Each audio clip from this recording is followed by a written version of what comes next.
c'est vraiment un engagement, ce sont des moments exceptionnels qui nécessitent de notre part, sans aucune douleur, un engagement fort. Alors le dispositif déployé sur l'aéroport de Caen-Carpiquet est très intéressant parce qu'il met en œuvre toutes les composantes quasiment de ce que peut déployer une force de sécurité intérieure comme la police nationale.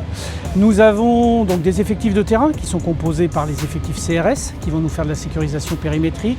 Nous avons les unités équestres qui vont être déployés, qui vont nous permettre de faire également de la surveillance périmétrique, mais avec un visuel un petit peu plus haut grâce à leur capacité équine.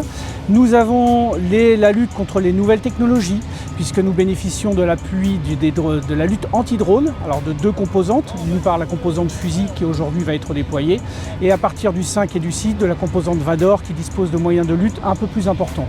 Au-delà de la neutralisation d'un drone, nous avons également la surveillance périmétrique au moyen d'un drone filaire qui lui sera dévoilé à partir de demain. Indépendamment de ça, nous avons la sécurité publique, la sécurité du quotidien, puisque Carpiquet est une commune en zone police.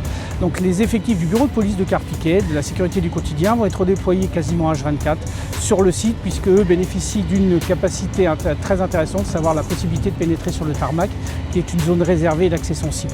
Après, au-delà des forces de sécurité intérieure départementale, vous avez les forces nationales, telles que le RAID, et le GSPR et la CRS 1 qui également se sont déployés. C'est un grand moment. Et là, on est au cœur de l'événement. On a tous les chefs d'État qui arrivent ici à rendre hommage à leur mort, mais rendre aussi hommage à la France. Donc c'est très intéressant.